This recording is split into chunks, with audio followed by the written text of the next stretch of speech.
Hey guys, you might have heard that in general, when you have two options, the right way to capture is from the edge towards the center.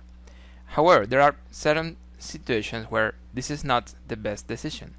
In this video, we'll see 4 examples where the right way to capture is away from the center. Keep watching. The pawn structure is very important.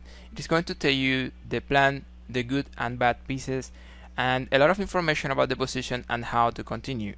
So every single change on the skeleton of the position should be very seriously analyzed. This is even more important when we think that pawns, unlike other pieces, cannot come back. Let's see the 4 examples, including an exquisite one by World Champion Magnus Carlsen. This is the first one. Here we have 2 options to recapture with F or H. This is a didactic position. The best way to recapture in this position is going to be F takes G3. What is the reason for this? Well, in this position we have the bishop in the diagonal, but also the rook. So there is a very nice coincidence there on F7. So when we capture like this, we are activating the rook, and we will have a lot of pressure during the middle game with our pieces on the king side. Also the knight and the queen are in good positions to create some ideas over there. About this way to capture F takes G3, I found a top level example. This is from a game between Spiller as white and Lico as black. In this position, Spiller captured on G3 with the F pawn, and the idea, well, as we saw in the first position, we're opening the F file, and now there is a lot of pressure over here. Black has a pawn down here, and in the next move they are going to get this pawn back. But what I really want you to notice on this game is how important and decisive was the F file in the rest of the game. So let's see what happened. After some moves, Black is getting the pawn back on D4. The king has to go to H1 and then Queen D6. White continues improving pieces. Of course, we want to keep this bishop on the board, and after some moves we will get into a middle game with opposite colored bishops on the board. In these positions, the one with the initiative, the one who can attack and create threats on the enemy king, will have a very important advantage. So let's see how this continued. White is maneuvering and improving pieces, but as I was saying, look at the pressure. White continues improving pieces and putting them in very active squares, and well, now they are doubling pieces on the F file, as we were saying, and the pressure over there is going to be too much. And well, this is a really interesting moment of the game. Here there's a nice move. Spiller is sacrificing the rook, but Lico shouldn't capture the rook because there will be a checkmate. After bishop takes, there is rook takes pawn and Queen G8. So it's a nice sacrifice.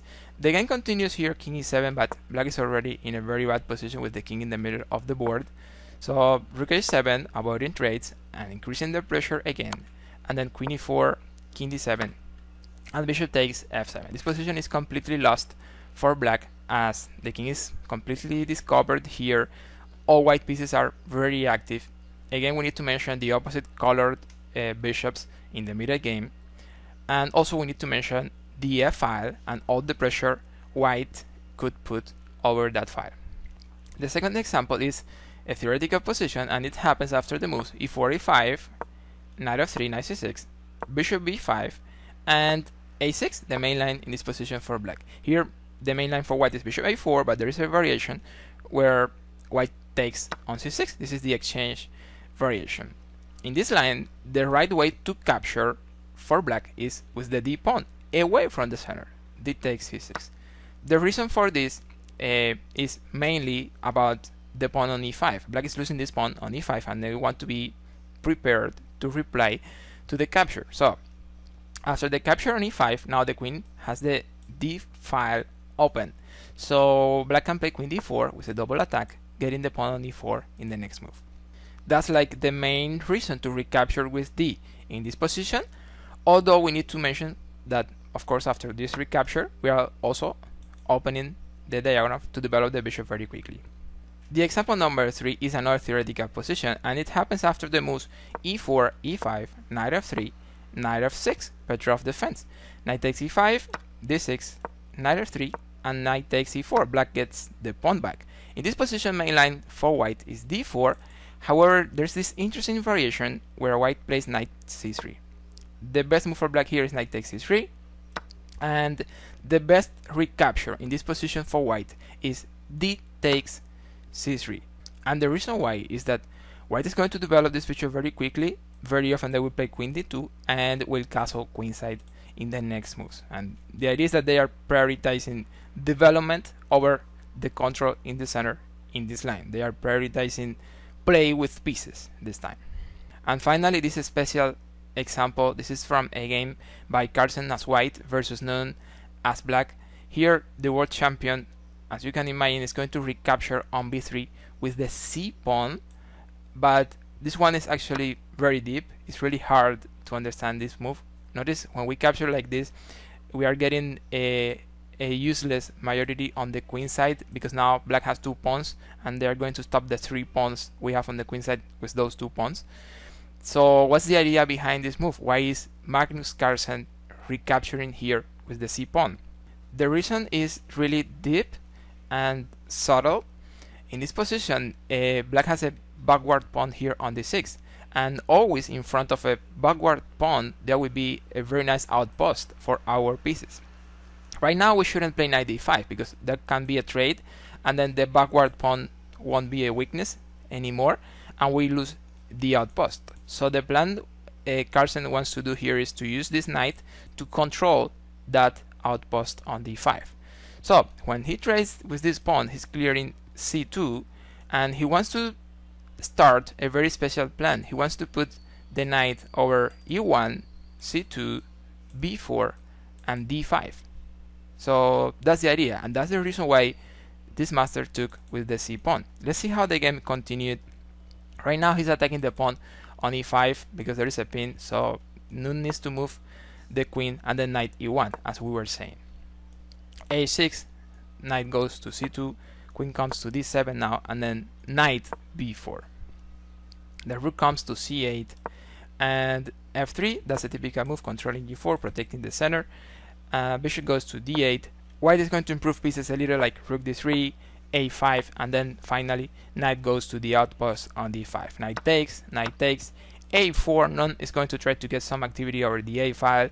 B takes, rook takes, a4, and then b3. The rook comes back and we continue improving pieces. Rook a d1. The queen is defending a2 this time.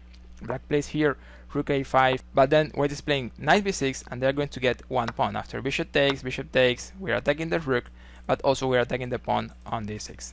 Nunn moves the rook to a6, rook takes pawn, queen e7, queen b2, attacking the pawn on e5. Now black plays here queen g5, protecting that pawn and activating the queen, but then a4, a5 and b4. The rook comes back to a8, and then Magnus trades queens here. The endgame is going to be a little tough because we have a 1 pawn up, but the opposite colored bishops makes it a little hard to win in the endgame. However, Magnus is a very technical player and he feels very comfortable in this kind of positions. So rook c4, bishop c5, protecting the bishop and also the pawn. And then they continue with some maneuvers. Magnus improves the king and also is protecting the rook, so he could be taking the pawn on e5 now that this rook is protected. Nunn plays f6, protecting that pawn, but now the bishop is unprotected on e6, so I can still capture the pawn anyway. And after some trades, Magnus will stay with 2 pawns up in this endgame, in this rook endgame, and this shouldn't be a problem for him to win. So after rook a2, king b4, John Nunn is resigning in this position. Summing up what we saw in this video, you keep capturing from the edge towards the center, but don't forget that in some positions, if you can activate or improve some of your pieces, capturing away from the center could be a very serious option to keep in mind. The question for today: which of these examples was more interesting to you? Let me know in the comments. Thank you for watching. Don't forget to like and subscribe. See you on the next.